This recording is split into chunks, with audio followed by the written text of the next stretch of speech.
Bon dia, amics golfistes. Avui us vull proposar un exercici diferent.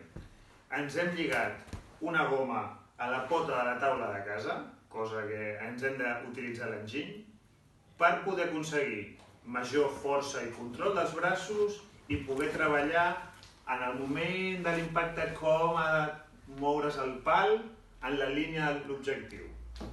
El que aconseguim amb això és, primer, certa tensió quan col·loquem el pal, tenim ja tensió, veieu que el pal inclús tremola una mica, i en aquest punt anem a treballar el que seria moment d'impacte i inici de desgir.